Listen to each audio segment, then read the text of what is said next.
আদিত্য আর কিছু বলল না। আদিত্য গাড়ি চালাতে লাগলো। তিশা আদিত্যকে একটা নদীর পাড়ের দিকে নিয়ে যেতে বলল। আদিত্য কিছু বলার সাহস পাইল না। তিশার আগে লুক নিয়ে তাকিয়ে আছে। আদিত্য তিশার কথা মতো নদীর পাড়ে গাড়ি থামালো।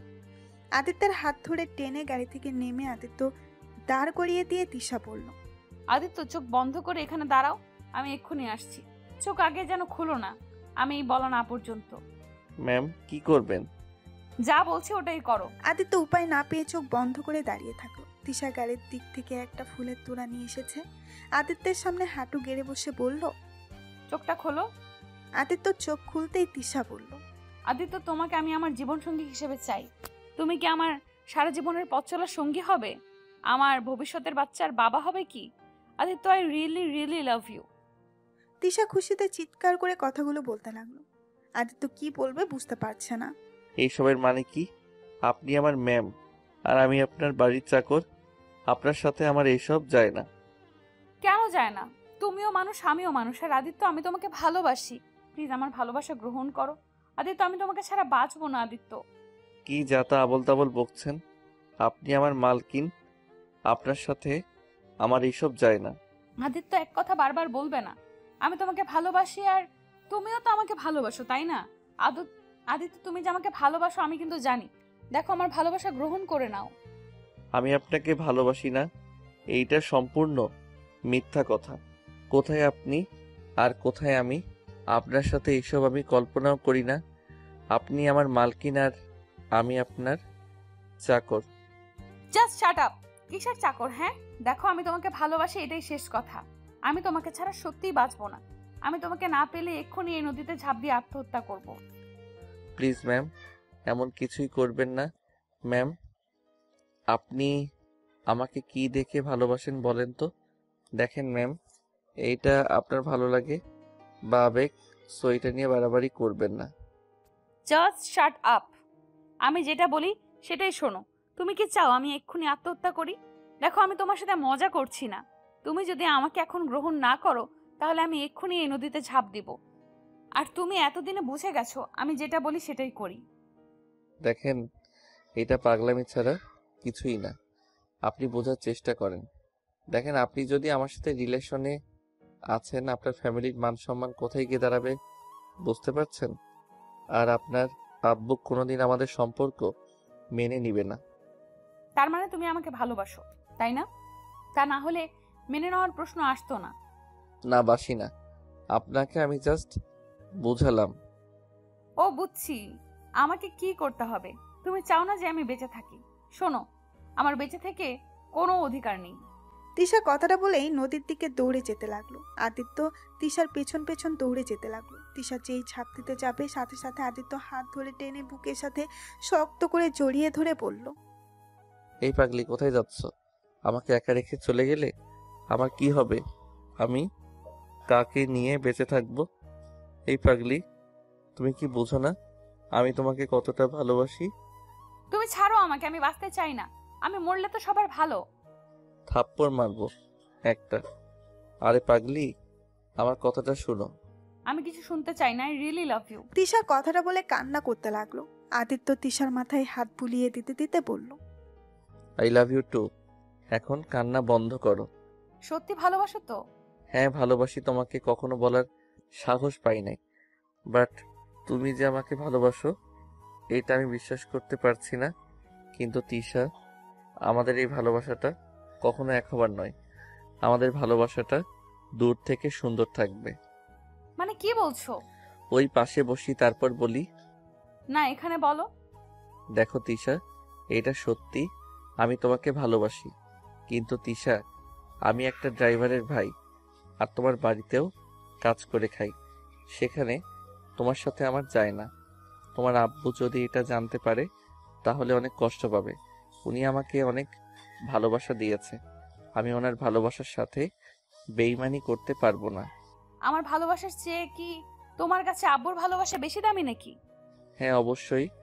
উনি যদি আমাকে তোমাদের বাসায় চাকরি না দিত তাহলে আজ আমি তোমাকে পেতাম না আর তোমাকে ভালোবাসতাম না। আর তোমার সাথে যদি রিলেশনে যাই, তোমার আব্বু নিশ্চয়ই ভাইয়াকে চাকরি থেকে বের করে দিবে। আর আমার জন্য ভাইয়ার ক্ষতি হোক এটা আমি কোনোদিন মেনে নিতে পারবো না। আমার জীবন চলে গেলেও আমি আমার ভাইয়া ভাবির মনে কষ্ট দিতে পারবো না। আদিত্য, তুমি খালি নিজের স্বার্থটাই দেখলে। আদিত্য, আমি তোমাকে ভালোবাসি, বিশ্বাস করো। আমি তোমাকে ছাড়া বাঁচবো না। আমার মন প্রাণ সব দিয়ে আমি তোমাকে ভালোবাসি। প্রতিটা রাত আমি তোমার কথা ভেবে ঘুমোতে পারি না। পড়ার ফাঁকে ফাঁকে তোমাকে দেখতে আমার ভীষণ ভালো লাগে। তোমাকে না দেখতে পেয়ে যেন দম বন্ধ হয়ে আসে। প্লিজ আদিত্য, আমাকে ফিরিয়ে দিও না। তিশা, এখন তোমার আবেগ কাজ করছে। শোনো, একটা কথা বলি। এই দুনিয়াটা স্বার্থপর দুনিয়া। এখানে কেউ কারো জন্য মরতে পারে না। তুমি বলছো তুমি আমাকে ছাড়া বাঁচবে না, তা কি করবে? আমাকে না পেলে আত্মহত্যা করবে নাকি? করলে লাভ কি হবে? তিশা, তোমাকে ছাড়া আমি ভালোই থাকবো। কারোর জন্য কারো জীবন থেমে থাকে না। তুমি বিয়েটা করে ফেলো। দেখো, স্বামী সন্তান পেয়ে আমাকে ভুলে যাবে, তখন নিজের সংসার নিয়ে ব্যস্ত হয়ে যাবে। এখন তোমার আবেগ কাজ করছে, বুঝছো? যাই হোক, এসব কথা এখানে থামিয়ে দেওয়া ভালো। তোমার কি মনে হয় আমি তোমাকে ভালোবাসি না? আমি আবেগের বশে আমি এসব করছি? আমি কখন বললাম তুমি আমাকে ভালোবাসো না? আদিত্য, তুমি যখন জানো তারপর কেন আমার সাথে এমন করছো? আদিত্য, আমি তোমাকে স্বামী হিসাবে পেতে চাই, আর কাউকে আমি চাই না। বাজে কথা বলো না। আর 5 দিন পর তোমার বিয়ে হবে, আর এখন এইসব নিয়ে না ভেবে তোমার বিয়ের কথা ভাবো। আমি বিয়ে করব না। আমি আজই আব্বুকে বলে দিব আমি তোমাকে ভালোবাসি। যদি না মেনে নেয় তাহলে আমি আত্মহত্যা করব। তুমি যদি আমাকে ভালোবাসো তাহলে তুমি এমন কিছুই করবে না। দেখো, তোমার আব্বু তোমাকে কোনো খারাপ ছেলের হাতে তুলে দিবে না নিশ্চয়ই। তোমাকে ভালো ছেলে দেখে বিয়ে দিচ্ছে। আমার মতো গরিব ছেলের সাথে কখনো কোনো বাবা বিয়ে দিবে না। আমি এত কিছু জানি না। আমার তোমাকে লাগবে মানে তোমাকে চাই আমি। তিশা কথাগুলো বলে আদিত্যকে জড়িয়ে ধরে কান্না করতে লাগলো। আদিত্য কি বলবে বুঝতে পারছে না। আদিত্য যে তিশাকে ভালোবাসে, আবার মাঝখানে তিশার ফ্যামিলির ভালোবাসা। তিশার ভালোবাসা গ্রহণ করলে ওর ফ্যামিলির সাথে বেইমানি করা হবে, আর ওর ফ্যামিলির ভালোবাসা দেখতে গেলে আদিত্যকে তার নিজের ভালো থাকার কারণটা হারিয়ে ফেলবে। আদিত্য বুঝতে পারছে না কি করবে। আদিত্য 2 চোখ বেয়ে পানি বের হতে লাগলো। আদিত্য ভাবতে লাগলো, ছোট থেকে কারো ভালোবাসা তো পাই নাই, আজ এত ভালোবাসা পাইলাম, আর সেখানে নিজের ভালোবাসার মানুষের হাত ছেড়ে দিতে হবে? কখনোই তো আমি তিশাকে ভালোবাসতে চাই নাই। এ আল্লাহ, আমি কেন ওকে ভালোবেসে ফেললাম? আজ নিজের ফ্যামিলি থাকলে আমি আজ ওকে এভাবে ফিরিয়ে দিতাম না। তিশা, তুমি আমাকে ক্ষমা করে দাও।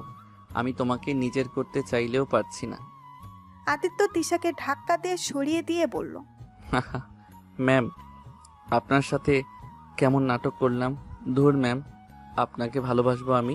আপনি ভাবলেন কিভাবে? আপনার মতো অহংকারী মেয়েকে নাকি আমি ভালোবাসবো? মজা পেলাম। যেই মেয়ে গরিবকে মানুষ মনে করেন না, আর সেই মানুষকে নাকি আমি ভালোবাসবো। শুনে আপনার প্রতি আমার ভালোবাসা আসে না, আপনার প্রতি আমার ঘৃণাটাই আসে। আপনাকে আমি ভালোবাসি না। ওকে? আদিত্যের কথা শুনে তিশা নিজের চোখের পানি ধরে রাখতে পারল না। তিশা মাথা নিচু করে ফেললো। তিশা কান্না মাখা কণ্ঠে বলল, আদিত্য, আমি আগে অহংকারী ছিলাম মানছি। আদিত্য, আমি তো এখন ভালো হয়ে গেছি, তাই না?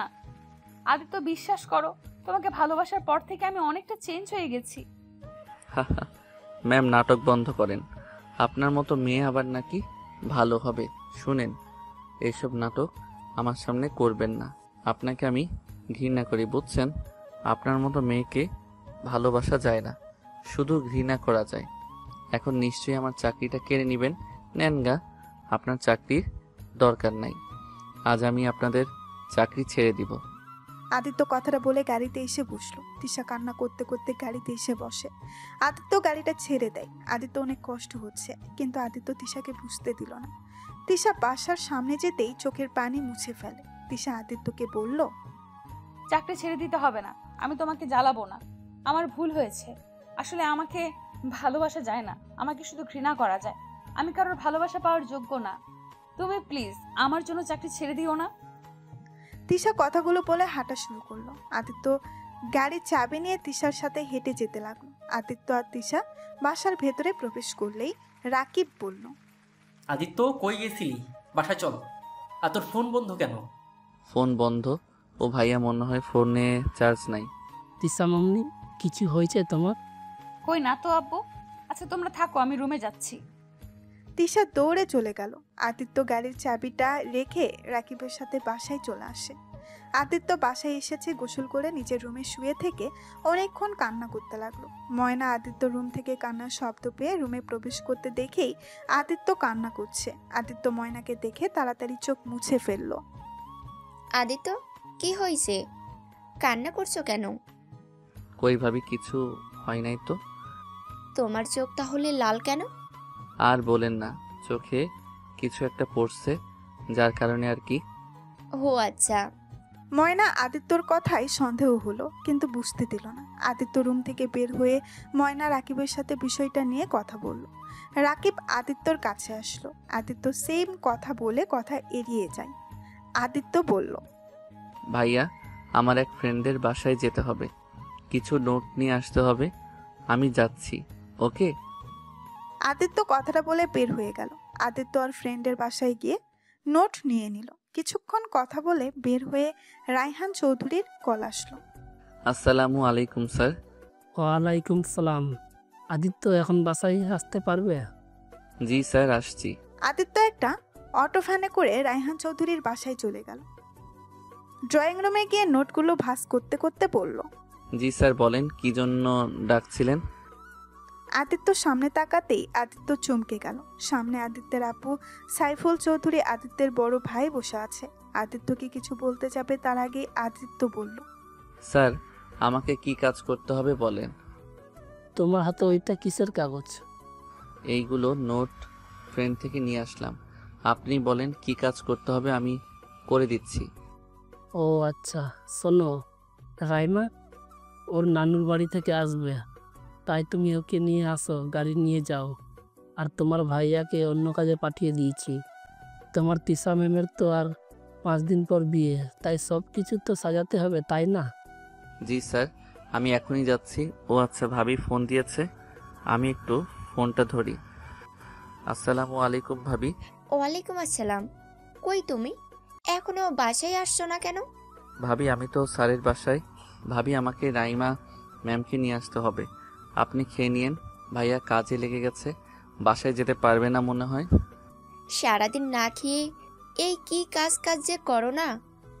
ভাবি রেগে যাচ্ছেন কেন? আচ্ছা ভাবি, আমি ফোনটা রাখছি, রাইমা ম্যামকে আনতে যাই। আদিত্য কথা বলা শেষ করতেই আদিত্যের আব্বু বলল, আদিত্য, সাইফুল, তুই ওকে চেনস? আসসালামু আলাইকুম স্যার, কেমন আছেন আপনারা? আপনাদের খেয়াল করি নাই। আদিত্যের আব্বু আর ওর ভাইয়ারা কিছু বলতে যাবে তখনই আদিত্য বলল, স্যার আমি তাহলে আসছি। আদিত্য চলে গেল। আদিত্যর আব্বু রায়হান চৌধুরীর দিকে তাকিয়ে বলল, এই ছেলেটা কে? ওর নাম আদিত্য, আমার ড্রাইভারের ছোট ভাই। অনেক মেধাবী একটা ছেলে, খুব ট্যালেন্টেড একটা ছেলে। যত সুন্দর ব্যবহার তত সুন্দর কাজ কাম করে। ওই তো আমার বলতে যাবে তখনই রাকিব এসে বলল, আদিত্য, কোথাও যাচ্ছিস? ভাইয়া, রাইমা ম্যামকে নিয়ে আসতে যাব। ও স্যার, আমার তো সব কাজ শেষ, আমি ম্যামকে নিয়ে আসতে যাচ্ছি। আদিত্যকে একটু ছুটি দেন। আরে কেন ভাইয়া, কি বলো? তুমি বাসায় যাও। চুপ, সারাদিন না খেয়ে আছিস, বাসায় গিয়ে খাবার খেয়ে আয়। বলো কি, আদিত্য না খেয়ে আসো কেন? ওহ ভাইয়া, বেশি কথা বলো না, তুমি বাসায় যাও, তোমার ডিউটি শেষ, আমারটা শুরু। তুমি যাও, ভাবি তোমার জন্য অপেক্ষা করছে, আর আমি রাস্তায় কিছু খেয়ে নিব। যাও। আর ভাইয়া, কিছু টাকা দাও। রাকিব পকেট থেকে 200 টাকা বের করে দিল। আদিত্য চলে গেল। রাকিব আর আদিত্যের কাণ্ড দেখে আদিত্যের আব্বু আর ওই ভাইয়েরা অবাক হয়ে দেখছিল। রায়হান চৌধুরী হেসে বলল, তাহলে আর কি, তুমি বাসায় যাও। তোমাদের 2 ভাইয়ের ব্যবহার দেখলে আমার আর সাইফুলের কথা মনে পড়ে যায়। আমরাও ছোটবেলায় এমন ছিলাম। আসলে কি বলবো স্যার, ভাইটা অনেক ফাজিল হয়ে যাচ্ছে দিন দিন। আচ্ছা স্যার, আমি তাহলে বাসায় যাচ্ছি। রাকিব ওইখান থেকে বিদায় নিয়ে চলে যায়। আদিত্য রাইমাকে নিয়ে চলে আসে। এসে দেখে তুলি আর তিশা বসে আছে। তুলি আদিত্যকে দেখে চমকে গেল। আদিত্য, তুমি এখানে? ভাবি আদিত্যকে চেনেন আপনি? ওয়ালাইকুম আসসালাম। হ্যাঁ, ভালো আছি। আদিত্য, তুমি? আসসালামু আলাইকুম ম্যাম, ভালো আছেন? ম্যাম, আপনাকে অনেক দিন পর দেখলাম, ভালো লাগলো। আপনার সাথে দেখা হয়ে। আদিত্য শোনো, আম্মু তোমাকে ডাকছে। আদিত্য রান্নাঘরে গেলেই আদিত্যকে 2 কাপ চা দিল। আদিত্যকে ওর আব্বু আর ভাইকে চা দিতে আসতে বলল। উপায়ও নাই যে না করে দিবে। আদিত্য না চাইতেও নিয়ে যেতে হলো। আদিত্য পেছন পেছন তুলিয়েও যেতে লাগলো। আদিত্য রুমের সামনে গিয়ে বলল, এই নিন আপনাদের চা। আদিত্য টেবিলের উপরে চাটা রাখতেই আদিত্যের আব্বু আদিত্যকে জড়িয়ে ধরে কান্না করতে লাগলো। আদিত্য সরিয়ে দেওয়ার চেষ্টা করতে লাগলো। আদিত্যের আব্বু বলতে লাগলো, আদিত্য, আমাদের ক্ষমা করে দে বাপ। আমরা তোর সাথে অনেক অন্যায় করেছি বাপ। তুই বেঁচে আছিস, এটাই হাজার হাজার শুক্রিয়া। জানিস, আমি ভেবেছি তুই এই দুনিয়াতে বেঁচে নেই। যেদিন হসপিটাল তোকে প্রথম অনুভব করেছিলাম, সেদিন বুঝেছিলাম তুই মারা যাস নাই। তোর উপরে এত অত্যাচার করার পর তুই কিভাবে আমার জীবন বাঁচালি রক্ত দিয়ে। আমি তোর সাথে কম অবিচার করি নাই। আমাকে ছাড়েন। কি করছেন স্যার? দেখেন কেউ দেখে ফেললে আমার চাকরিটা চলে যেতে পারে। প্লিজ স্যার, আমাকে ছেড়ে দেন। আদিত্য ওর আব্বুকে সরিয়ে দিয়ে চা দিতে যাবে, তখনই ওর ভাই ওর গালে থাপ্পড় দিয়ে জড়িয়ে ধরে কান্না করতে লাগলো। আদিত্য চোখের পানি ধরে রাখতে পারলো না। আদিত্য ভাইয়াকে অনেক ভালোবাসে। আদিত্য নিজের চোখে মুছে ওদের সরিয়ে দিয়ে বলল, দেখেন, আপনাদের আমি চিনি না, আমাকে প্লিজ যেতে দেন। আদিত্য প্লিজ আমাদের ক্ষমা করে দে। আমরা আমাদের ভুল বুঝতে পারছি। প্লিজ দেখ, আব্বুর অবস্থা। তোকে হারানোর কষ্টে প্রতিনিয়ত নিজের ক্ষতি করার চেষ্টা করত। আমরা জানি তুমি মারা গেছো। তোমার হাতের ব্রেসলাইটটা ব্রিজের উপরে পেয়েছিলাম। আর তোর মরার খবর শুনে আব্বু নিজেকে ঠিক রাখতে না পেরে কতবার যে আত্মহত্যা করতে গেছে তার হিসাব নাই। প্লিজ আদিত্য, আমাদের সবাইকে ক্ষমা করে দে। আদিত্যের আব্বু আদিত্যের পায়ে ধরতে গেলে আদিত্য থামিয়ে দিয়ে বলল, আব্বু, তুমি এই ভালোবাসাটা ভুল সময় করে ফেলছো। আব্বু, আমি তোমাদের জন্য মৃত। আব্বু, মানুষ সময় থাকতে সময়ের মূল্য দিতে পারে না, যখন হারিয়ে যায় তখন দেয়। আব্বু, তোমাদের উপরে আমার আর কোনো রাগ অভিমান নাই। তোমরা ভালোই থাকো, এই দোয়া করি। আর প্লিজ আমার সুখটা কেড়ে নিও না। আমাকে প্লিজ সবার থেকে আলাদা করে দিও না। তোমাদের আমি পায়ে ধরি, প্লিজ কাউকে বলো না আমি তোমার সন্তান। আদিত্য পায়ে ধরতে গেলে আদিত্যের আব্বু বুকে জড়িয়ে ধরে। আমার সন্তানকে আমি এভাবে দেখতে পারবো না। আমার ভাইয়ের বাড়িতে আমার ছেলে চাকর, এটা আমি মেনে নিতে পারছি না। হাসালে আব্বু, তোমার বাড়িতে থাকতে হবে। আমি তোমার ছেলে ছিলাম। বাড়িতে কাজ করলে আমি খেতে দিতে, পড়ার সুযোগ দিতে। আর দেখো, যাদের চিনতাম না তারা আমাকে এত ভালোবাসা দিয়েছে যে যা আমার নিজের বাবা ভাইও দেয় নাই। এই জন্য ভালোবাসলে রক্তের সম্পর্ক দরকার হয় না। যাই হোক, আমাকে আমার কাজ করতে দাও। আমার ভাই ভাবিকে নিয়ে আমি অনেক সুখে আছি। আজ এই যে আমাকে দেখছো, এইটা শুধুমাত্র রাকিব ভাইয়ার জন্য আমি বেঁচে আছি। যাই হোক, ভালো থাকো, প্লিজ কাউকে বলো না আর। আদিত্য কথাগুলো বলে রুম থেকে বের হয়ে গেল। আদিত্য নিচে যেতেই তিশাকে দেখতে পেল। তিশা টিভির দিকে তাকিয়ে আছে। আদিত্য তিশার দিকে কয়েক মিনিট তাকিয়ে রায়হান চৌধুরী থেকে বিদায় নিয়ে চলে গেল। আদিত্য বাসায় গিয়ে রাকিবকে শক্ত করে জড়িয়ে ধরল। ভাই, কি হয়েছে? ভাইয়া, আমার না অনেক কষ্ট হচ্ছে। কি হয়েছে তোর? না, কিছু না। আদিত্য রুমে গিয়ে দরজা লাগিয়ে দিল। জানালার পাশে বসে আকাশের দিকে তাকিয়ে চোখের পানি ছেড়ে দিতে লাগলো। আদিত্যর বুকটা ফেটে যাচ্ছে। তিশার বিয়ে আর 5 দিন বাকি। আদিত্য বুঝতে পারছে না কি করবে। 4 দিন পর আদিত্য স্টেজ সাজানোর কাছে দাঁড়িয়ে থেকে সব কাজ দেখতে লাগলো। ঠিকঠাক মতো কাজ হচ্ছে কিনা আদিত্য চারিদিকে ভালো করে খেয়াল রাখতে লাগলো। আদিত্যের আব্বু মাঝে মাঝে আদিত্যের সাথে কাজ করতে লাগলো। আদিত্য বলল, আব্বু, তুমি যাও, আমি কাজটা দেখে নিচ্ছি। তুমি অসুস্থ হয়ে যাবে। কিচ্ছু হবে না আমার ছেলে, যেখানে 4 দিন ধরে খাটা খাচ্ছে আর সেখানে আমি একটু কাজ করলে কিচ্ছু হবে না। আব্বু, জিদ করো না, এইটা আমার কাজ। আমি এই বাড়ির চাকর, আর আমি কাজ করব না তো কে করবে? ফালতু কথা বলিস না, তুই এই বাড়ির ছেলে। আচ্ছা আব্বু, তোমার যে ফ্যামিলি আছে এইটা তো কখনো আমাদের বলো নাই। শুধু এই বাড়ির পিক দেখিয়েছিলে আর বলেছিলে সবাই মারা গেছে। তুমি আসলে কেমন একটা মানুষ, জলজান্ত মানুষকেও মেরে ফেলতে পারো। আমি খুব খারাপ মানুষ রে। তোর আম্মুকে যখন ভালোবেসে পালিয়ে বিয়ে করি তখন কেউ আমাদের মেনে নেয় নাই। তোর আম্মু আর আমাকে অনেকে আলাদা করার চেষ্টা করেছে, যার কারণে আমি এই ফ্যামিলিকে পছন্দ করতাম না। তুই ভালো করে জানিস তোর আম্মুকে আমি কতটা ভালোবাসি। তোকে জন্ম দিতে গিয়ে মারা যাওয়ার কারণে আমি তোর উপর কতটা অত্যাচার করেছি। বাহ, এই দুনিয়াতে তুমি একমাত্র মানুষ যে নিজের স্ত্রীকে এত ভালোবাসে। যাই হোক, এবার যাও, রোদে আর কাজ করব না, এসব আমি নিয়ে যাচ্ছি। আদিত্য ঝিলিক নাইটগুলো নিয়ে চলে গেল। তারপর দুপুরের দিকে গায়ে হলুদ শুরু হয়ে গেল। তিশা তেজে বসে আছে, তিশা আমার দিকে তাকিয়ে আছে।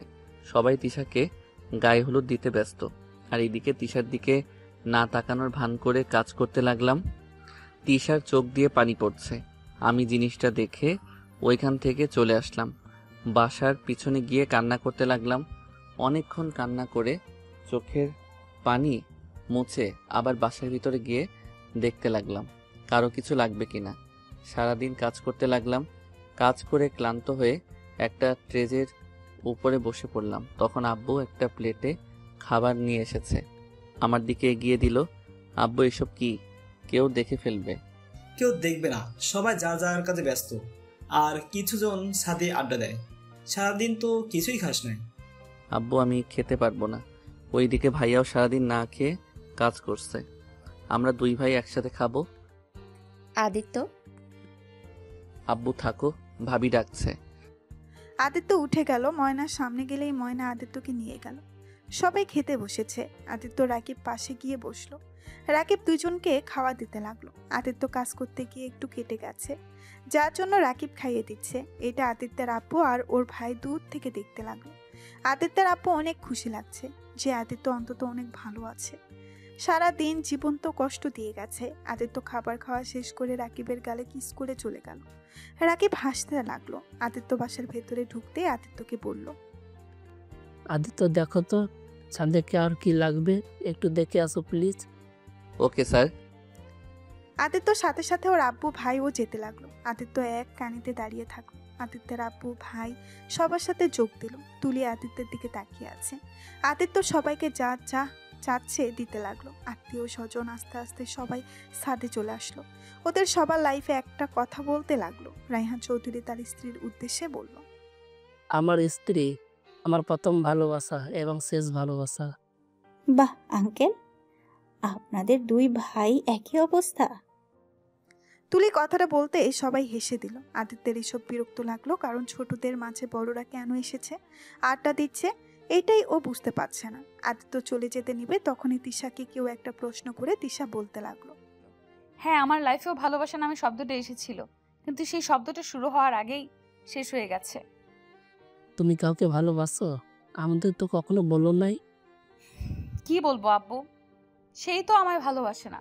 একতরফা ভালোবাসা কখনো এক হতে পারে না। আর আব্বু, তুমি বিয়ে ঠিক করার আগে একবার আমার থেকে অনুমতি নিলে না?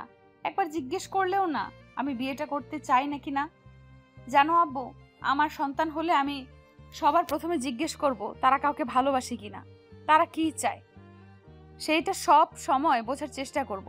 কখনো আমার সন্তানের উপরে সবকিছু জোর করে তুলে দিব না। তিশার চোখ দিয়ে টপ টপ করে পানি পড়তে লাগলো। তিশার এমন কথা শুনে সবাই চুপ হয়ে গেল। কারো মুখে কোনো কথা নাই। রায়হান চৌধুরী তিশার চোখের পানিগুলো বুকের ভেতরে গেঁথে পড়ছে। রায়হান চৌধুরী কি বলবে বুঝতে পারছে না। যাই হোক, সবাইকে চুপ করিয়ে দেওয়ার জন্য ক্ষমা চাচ্ছি। আর আব্বু, ভয় পেও না, আমি পালিয়ে যাব। তুমি বিয়ে ঠিক করেছো, আমি বিয়ে বসবো, তাই চিন্তা করো না। পালানোর হলে কবেই পালাতাম। বাহ, এই ছোট মেয়েটার সাথে ও তোমরা একই কাজ করলে, এর জন্য তোমাদের আমার দেখতে ইচ্ছা করে না। তিশা মামুনি, এখনো সময় আছে। তুমি কাকে ভালোবাসো আমাকে বলো, আমি নিজে তোমাকে তার হাতে তুলে দেব। থাক চাচ্ছু, লাগবে না।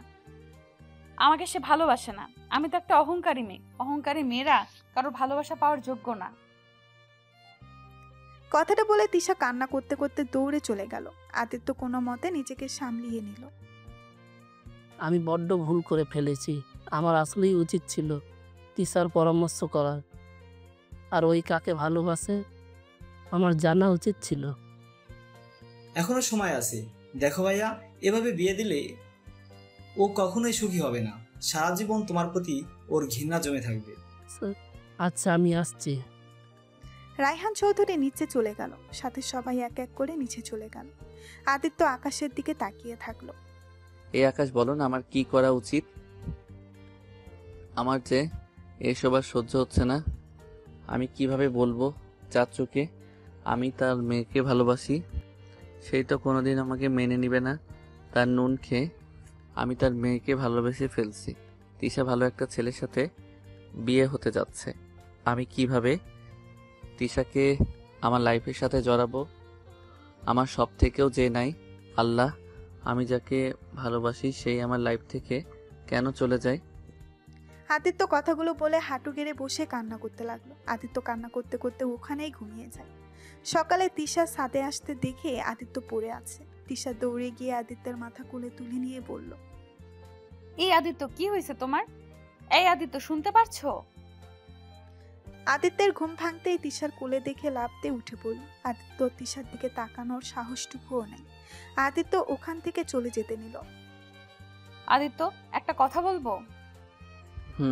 বলেন। হার মাত্র এই দিনটাই, তারপর তো অন্যের ঘরের বউ হয়ে যাব। আদিত্য, আমার লাস্টবারের মতো একটা কথা শুনবে না? বলেন, শোনার মতো হলে শুনবো। চিলেকোঠার ভেতরে একটু আসবে? তোমার কোলে একটু লাস্টবারের মতো মাথা রেখে ঘুমাতে চাই। মানে ঠিক বুঝতে পারলাম না। বুঝতে হবে না, তুমি প্লিজ একবার তোমার কোলে শুইতে দাও। আমি আর কোনো দিন তোমায় কোনো কিছুতে আবদার করব না। ওকে, বাট বেশিক্ষণ পারবো না, কারণ আমার কাজ আছে। ওকে, 5 মিনিট থাকলেই চলবে। আদিত্য চিলেকোঠার ভেতরে গেলেই তিশা গেল। আদিত্য খাটের উপরে বসতেই তিশা ছোট্ট বাচ্চাদের মতো মাথা দিয়ে শুয়ে পড়ল। তিশা শুয়ে থেকে আদিত্যকে বলল, একটু কপালে চুমু দিয়ে মাথায় হাত বুলিয়ে দাও না একটু। পারবো না, শুয়ে থাকতে চাইছেন থাকেন। তিশা লক্ষ্মী মেয়ের মতো শুয়ে আছে। তিশার চোখের পানিতে আদিত্যের প্যান্ট ভিজে যেতে লাগলো। আদিত্য নিজের অজান্তেই তিশার মাথায় হাত বুলিয়ে দিতে লাগলো। আদিত্য চোখের এক ফোঁটা চোখের পানি পড়তে যাবে, সাথে সাথে তিশা হাত ধরে বলল, আমি তো চলেই যাচ্ছি তোমাকে ছেড়ে। তুমি তো খুশি, তাই না? এই চোখের পানিটা কখনো পড়তে দিও না। এই চোখের পানিটা পড়লে আমার অনেক কষ্ট হয়। আচ্ছা চলে যাও, 5 মিনিট হয়ে গেছে। আদিত্য চলে যেতে নিলেই তিশা পেছন থেকে জড়িয়ে ধরে কান্না করতে লাগলো। আদিত্য চোখ বন্ধ করে ফেলল।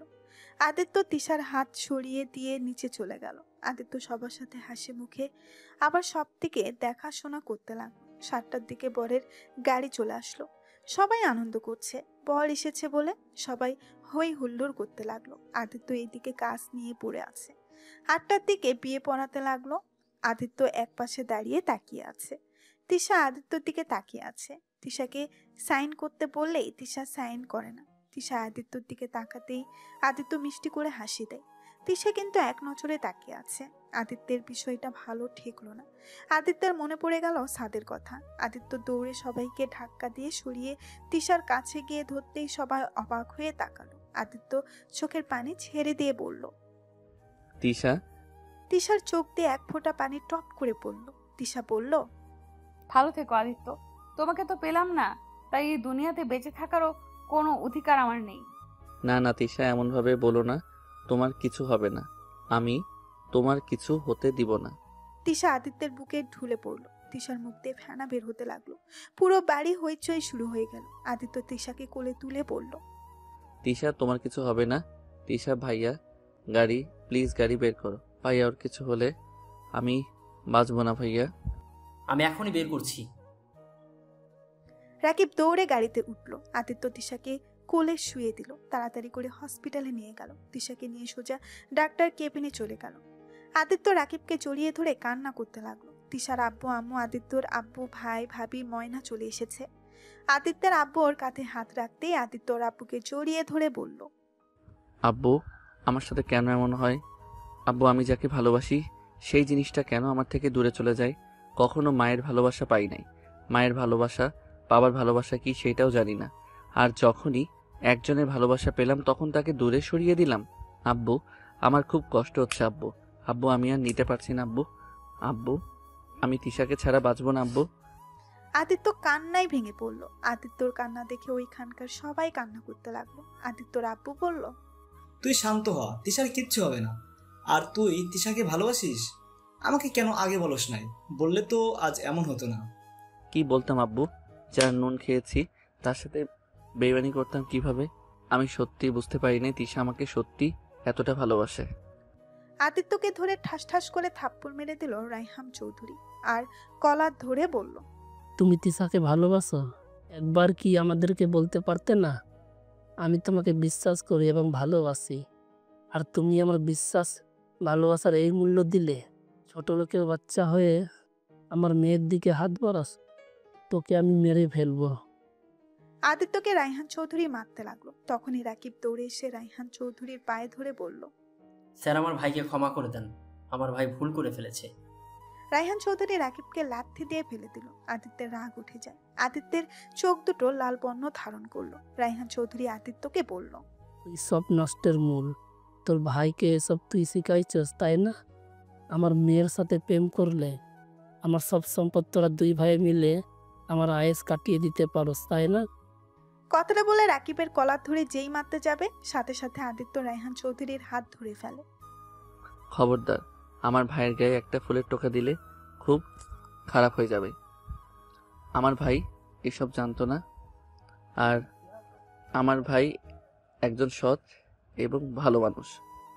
আমার ভাইকে নিয়ে কথা বলার আগে আপনার দুইবার ভেবে কথা বলা উচিত ছিল। আদিত্য, বেয়াদব হয়ে যাচ্ছে কিন্তু। উনি তোমার চাচ্চু হয়, ভুলে যেও না। আরে থামো তো, তোমাকে আমি নিজের বাবা হিসেবে ঘৃণা করি, আর সেখানে তোমার ভাইকে আমার সম্মান করতে হবে নাকি? তোমার ভাইকে বলে দাও আমার ভাইকে নিয়ে উল্টাপাল্টা কথা না বলতে। এসব কি আদিত্য? ভাইয়া কিছু না। ভাইয়া আর ভাবি আপনারা বাসায় যান, আমি আমার বউকে নিয়ে আসছি। ওই তো ডাক্তার। আদিত্য ডাক্তারের কাছে যেতেই শুনতে পেল তিশা এখন একদম ঠিক আছে। আদিত্য দৌড়ে কেবিনের ভেতরে চলে গেল। তিশা শুয়ে আছে। আদিত্য তিশার পাশে বসলো। আমি এখানে কেন? কেন, কোথায় থাকার কথা ছিল শুনি? তোমাকে না থাপ্পড় মেরে একদম গালটা লাল করে দিতে ইচ্ছে করছে। তুমি আমাকে মারবে? তার থেকে মরে যাচ্ছিলাম, সেটাই তো ভালো ছিল। চুপ, আর একটু হলে কি হয়ে যেত? ওই তোমার মাথায় কি সমস্যা আছে? একটা গরিব ছেলের জন্য নিজের জীবন দিতে গেছিলে। নিজের মা বাবার ভালোবাসা কাছে কি এই ভালোবাসা বড় হলো নাকি? বোকা মেয়ে। বাবা মা সন্তানের ভালো কেন বোঝে না? যদি সন্তানকে বুঝতে পারতো তাহলে আমার মতো হাজার হাজার ছেলে মেয়ের আত্মহত্যার পথ বেছে নিতে হইতো না। হইছে, অনেক বলছেন, এখন চলেন। কোথায় যাব? কোথায় আবার? আমাদের টিনের ঘরে। থাকতে পারবেন না আমার সাথে আমাদের টিনের ঘরেতে? হ্যাঁ থাকতে পারবো, যদি তোমার বুকে আমার জায়গা দাও। তুমি পাশে থাকলে আমি টিন কেন, ভাঙা ঘরে থাকতেও সমস্যা নেই। দরজার কাছে সবাই দাঁড়িয়ে আদিত্য আর তিশার কথা শুনছিল। ময়না আদিত্যর কাছে এসে দাঁড়ালো। ভাবি আপনারা যান নাই? যাব। আগে আমার ছোট ভাইয়ের বউকে নিয়ে যাব। তিশা ম্যাম, আপনার আমাদের সাথে থাকতে কোনো সমস্যা হবে না তো? না ভাবি, আর আমাকে ম্যাম বলছেন কেন? আমি তো আপনার ছোট বোন হই। তাই তো, ম্যাম কেন বলি? রাকিব খুশি হয়ে রায়হান চৌধুরীর হাতে গাড়ির চাবি দিয়ে বলল, স্যার আমাকে আপনি অনেক ভালোবাসা দিয়েছেন, আমাকে অনেক সাহায্য করেছেন। আমাকে পারলে ক্ষমা করে দিয়েন, আমাকে বেইমান ভাববেন না। আমি আপনার ছোট ভাইয়ের কাছে অসহায়। আর স্যার আপনার টাকার প্রতি আমার কোনো লোভ নাই। আমরা অল্পতেই খুশি হতে জানি। ভালো থাকবেন স্যার।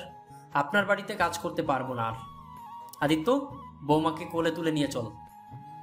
আদিত্য তিশাকে কোলে তুলে নিয়ে সবার সামনে দিয়ে তিশাকে নিয়ে আসলো। ময়না রাকিবও চলে আসলো। আদিত্য তিশাকে ময়না রুমে নামিয়ে দিয়ে বলল, ভাবি, তিশা আপনার সাথে ঘুমা, আমাদের তো বিয়ে হয় নাই। আচ্ছা, তুমি তিশার কাছে থাকো, আমি রান্না করি। সবাই তো খাও নাই, নিশ্চয়ই অনেক ক্ষুধা লাগছে। ভাবি আমি কি সাহায্য করব? জি না, আপনাকে সাহায্য করতে হবে না। আপনি আমার বোনকে সময় দেন। আর ওগো শুনছো, তুমি একটু আসো না। রাকিবকে চোখ মারলে রাকিব চলে যায়। আদিত্য তিশার কাছে থেকে সরে সোফায় বসে পড়ে। তিশা ভ্রু কুঁচকিয়ে বলল, কি ব্যাপার, তুমি দূরে সরে বসলে কেন? আমাদের এখনো বিয়ে হয় নাই, এখন তোমার কাছে যাওয়া ঠিক হবে না। বিয়ে হয় নাই, বিয়ে হবে তো নাকি? জান পাখি, কাছে আসো না একটু। তোমার ঠোঁটগুলো একটু টেস্ট করে দেখি কেমন লাগে। আদিত্য অবাক চোখে তিশার দিকে তাকিয়ে ঢোক গিলে বলল, এই তুমি এত লুচ্ছি কেন? বিয়ে হলে আল্লাহ জানে কি হবে। তিশা মিটমিট করে হেসে বলল, কি আর হবে, রোম্যান্স হবে, রোম্যান্স। হ্যাঁ, রোমান্সের ভিতরে থাকলে আমি পরীক্ষায় 000 পাবো, বুঝলে? পাবে না, বুঝলে? বউয়ের ভালোবাসা দরকার তোমার। যদি না পাও তাহলে সত্যি তুমি গোল্লা পাবে। চুপ ফাজিল মেয়ে। আচ্ছা শোনো, আমি বাহিরে যাই, ভাবিকে কাজে একটু হেল্প করে আসছি। এই ভাইয়াটাও না ভাবিকে সাহায্য করতে বাদ দিয়ে কই যে গেল। আদিত্য উঠে যেতে নিবে তখনই তিশা আদিত্যর হাত ধরে টান দিয়ে নিজের উপরে টেনে বুকের সাথে চেপে ধরে বলল, কোথাও যেতে হবে না, এখন আমার বুকের মাঝে শুয়ে থাকো আর আমার প্রাণটা ঠান্ডা করে দাও। এই সিসি, এই লুচ্চি মেয়ে, আমাকে ছাড়ো। বিয়ের আগে এইসব একদম করা যাবে না। বিয়ে হোক, তারপর দেখা যাবে কতটা রোম্যান্স করতে পারো। চলো না কাজী অফিসে গিয়ে বিয়ে করে ফেলি। না। না মানে? আমি তোমাকে এখন বিয়ে করতে পারবো না। তিশা রেগে গিয়ে আদিত্যের কলার ধরে বলল, বিয়ে যখন করবি না তাহলে আমাকে বাঁচালে কেন? আর আমাকে কেন এখানে নিয়ে আসলি? আরে শান্ত হও। কি শান্ত হব? হ্যাঁ, তুই কি বলছিস? তোর মাথা ঠিক আছে? উফ জান, আমার কথাটা বুঝো তো আগে। কি বুঝবো? হ্যাঁ, আদিত্য তিশাকে শান্ত করে খাটের উপরে বসিয়ে দিয়ে বলল, বিয়ে করব তো, কিন্তু এখন না। যে পর্যন্ত তোমার আব্বু না আমাদের বিয়ে দেয়, যেদিন অ্যানি আমাদের বিয়ে দিবে সেদিন আমরা বিয়ে করব। তোমার মাথা সত্যিই গেছে মনে হয়। আমাদের বিয়ে আব্বু দিবে? কোনোদিন না। আব্বুর অপেক্ষা করলে আমাদের বিয়ে কোনোদিন দিবে না। না দিলে বিয়ে করব না, সিম্পল ব্যাপার। ফাজলামি করো। আমি তোমার সাথে কোনোদিন ঘুমাতে পারবো না। তোমার বুকে মাথা দিয়ে শান্তিতে ঘুমাতে পারবো না নাকি? জানি না, ওইভাবে আসছে, আমাকে ছাড়ো। আদিত্য সোফায় বসে পড়ল। ময়না খাবার নিয়ে এসেছে। চারজন বসে খেতে লাগলো। আদিত্যর দিকে তাকিয়ে ময়না বলল, কি আদিত্য, তুমি এভাবে নিজেই খাচ্ছ কেন? তোমার ভাইয়ার মতো তুমি আমার বোনকে খাইয়ে দাও। ভাবি আপনার দেবর পুরো আনরোম্যান্টিক। মোটেও না, আসেন আমি খাইয়ে দেই। আদিত্য তিশার খাবারের প্লেট নিয়ে খাইয়ে দিতে লাগলো। চারজন খাওয়া শেষ করে আদিত্য রাকিবের সাথে ঘুমালো আর তিশা ময়নার সাথে ঘুমিয়ে গেল। সকালে ঘুম ভাঙতেই আদিত্য ফ্রেশ হয়ে নিল। দুই ভাই নামাজ পড়ে বাসায় আসলো। ময়না আর তিশা কান্না করছিল। আদিত্য ওদের মাঝে বসে রান্নার কাজে সাহায্য করতে লাগলো। তিশাকে তুলে দেয় আদিত্য আর ভাবি মিলে। রাকিব ভাইয়া বলল, তিশা উঠে আসো, ওদের দুজনকে রান্না করতে দাও। না হলে খাবার একটু খারাপ হলে তোমার দোষ হবে। যেমন আমি আর ওদের মাঝে যাই না, গেলে খাবার খারাপ হলে দুজন আমাকে একেবারে উদ্ধার করে দেয়। ভাবি দেখেন, ভাইয়া কিন্তু বেশি বেশি করছে। আজ ভাত বন্ধ ওনার। না থাক, আমার ভাইয়াটা কষ্ট পাবে। আদিত্য আর রাকিব ঝগড়া লাগিয়ে দিল। তিশা আর ময়না দুজন হাসতে লাগলো। এই থামো, রান্না শেষের দিকে। তোমরা যাও, ফ্রেশ হয়ে রুমে যাও। আদিত্য রাকিব কলের পাড়ে গেল। রাকিব চলে গেলে আদিত্য তিশাকে কল চাপ দিয়ে দিল। তিশা ফ্রেশ হয়ে আদিত্যের শরীরের টি শার্ট দিয়ে মুছতে যাবে, আদিত্য দৌড় দিল। তিশা আদিত্যের সাথে দৌড়াতে দৌড়াতে বলল, আমার টি শার্ট দিয়ে আমি মুছতে দিব না, তোয়ালে আছে ওইটা দিয়ে মুছো। না, আমি তোমার টি শার্ট দিয়ে মুছবো। এটা নিয়ে দুজন দৌড়াতে লাগলো। উঠোনের ভেতরে হঠাৎ করে গেটের ভেতরে কেউ ভেতরে আসতেই আদিত্য খেলো ধাক্কা। আদিত্য সাথে সাথে দাঁড়িয়ে যায়। তিশা আদিত্যের টি শার্ট দিয়ে মুছতে মুছতে বলল, বলছি না তোমার টি শার্ট দিয়ে মুছবো? নাও, এখন কি করবে? কথাটা বলে তিশার সামনের দিকে তাকাতেই দেখে ওর বাবা মা, আদিত্যের ভাই ভাবি, আদিত্যের আব্বু এসেছে। তোমরা এখানে কেন এসেছো? তিশা ভিতরে যাও। না। ভেতর থেকে ময়না ও রাকিব ওদের দুজনকে ডাক দিতে লাগলো। ভাবি আসছি। আদিত্য, ভাবি ডাকে, চলো। তারপর একসঙ্গে হওয়ার পর রায়হান চৌধুরী বলল, আদিত্য, তিশার বাসায় চল। না, আমার স্বামীকে মেনে না নিলে আমি যাব না। আমি তোদের মেনে নিয়েছি। কাহিনী কি? এত সহজে মেনে নিলে মানে? আমার ছেলের বউকে কে মেনে নেবে না শুনি? মানে চাচ্চু, বুঝলাম না। আদিত্য, কিরে আসছিস না কেন? রাকিব সামনের দিকে তাকাতেই ওদের দেখতে পেয়ে বলল, স্যার আপনি এখানে? ভেতরে আসেন স্যার। আদিত্য, স্যারকে দাঁড় করিয়ে রেখেছিস কেন তুই? আব্বু, ভাইয়া, ভাবি, চাচ্চু, তোমরা ভিতরে আসো। ওরা সবাই আদিত্যের সাথে যেতে লাগলো। আদিত্য ওদের বসতে দিল। তোমাদের এই গরিবের বাড়িতে আসতে কোনো অসুবিধা হয় নাই তো? অনেক কথা ফুটছে তোর। অত বড় বড় কথা কিভাবে বলিস? হ্যাঁ হ্যাঁ, সারা জীবন কি একই থাকবো নাকি? যাই হোক ভাইয়া ভাবি, তোমাদের একটা সত্যি কথা বলার আছে। কি সত্যি? ভাইয়া, আমি অনাথ না। এই যে এই লোকটাকে দেখছো, উনি আমার জন্মদাতা পিতা, আর উনি আমার ভাবি আর ভাইয়া। হুম? তাহলে সেদিন আত্মহত্যা করতে নিয়েছিলি কেন? আর আপনার শরীরে কিসের এত আঘাত ছিল ওইগুলো? আপনিই তো বলেছিলেন আপনার মালিক এমন করেছে। ভাইয়া, আমি তোমার ভাই, আমাকে তুমি আপনি বলো না। সেই দিন কাহিনী আর মনে করতে চাই না ভাইয়া, আর আমাকে ক্ষমা করে দাও। তোমাদের সবাইকে মিথ্যা বলছি। শেষমেশ তুইও আমাদের সাথে মিথ্যা বললি। আমাকে ক্ষমা করে দাও ভাইয়া। সেদিন কি বলতাম ভাইয়া? এই যে আমার আব্বু আমাকে এভাবে মেরেছে, সেদিন কি বলতাম? নিজের ভাবি, যাকে বড় বোনের মতো ভালোবাসতাম, সেই মানুষটা আমাকে মিথ্যা ধর্ষণের অভিযোগে বাড়ি ছাড়া করছিল। আর কি বলতে ভাইয়া, এই যে আমাকে জন্ম দিতে গিয়ে আমার আম্মু মারা যাওয়াতে আমাকে খুনি হিসেবে আমার বাবা প্রতিনিয়ত আমার উপরে অত্যাচার করত। বলো ভাইয়া, এই থেকে নিজেকে অনাথ পরিচয় দিয়ে আমি কি ভুল করছি? সবাই চুপ হয়ে গেল আদিত্যের কথা শুনে। আদিত্যের আব্বু আদিত্যের হাত ধরে বলল, আদিত্য, আমি জানি আমি ক্ষমার যোগ্য না, তারপরেও তোর কাছে হাত জোর করে বলছি, আমাকে ক্ষমা করে দে বাপ। আদিত্য, আমার মনে হয় উনি ওনার ভুলটা বুঝতে পেরেছে। আর প্রতিটা মানুষকেই দ্বিতীয়বার সুযোগ দেওয়া উচিত, তাই না? হ্যাঁ আদিত্য, ক্ষমা করে দাও। আবার তোমরা সবাই এক হয়ে যাও। অতীত ভুলে সবকিছু নতুন করে শুরু করে দাও। হ্যাঁ, সব ভুলে যেতে পারি যদি আপনি আমার সাথে আমার ভাই আর ভাবিকেও গ্রহণ করে নেন। আরে, এটা আবার বলতে হবে নাকি? আজ থেকে আমার 3টা ছেলে 3টা মেয়ে। আজ থেকে সবাই একসাথে থাকবে। আদিত্য খুশি হয়ে ওর আব্বুকে জড়িয়ে ধরে। আদিত্যের আব্বু রাফিকে আর রাকিবকে ডাকলে ওরা দুজন জড়িয়ে ধরে। তারপর সবাই মিল হয়ে গেলে আদিত্য আর তিশাকে বিয়ে দিয়ে দেয়। এখন ওরা সবাই মিলে একসাথে সুখে সংসার শুরু করছে। হাই বন্ধুরা, জানি না গল্পটা কেমন লাগলো। গল্পটা ভালো লাগলে কমেন্ট করতে ভুলবেন না। গল্পটায় যদি কোনো ভুল পেয়ে থাকেন আমাকে তাহলে বলতে পারেন। আর সবাই ভালো থাকবেন, সুস্থ থাকবেন। আমাকে এত সুন্দর সাপোর্ট করার জন্য আপনাদের অনেক অনেক ভালোবাসা আর ধন্যবাদ। আপনাদের সবাইকে আবার দেখা হবে নতুন একটা গল্প নিয়ে।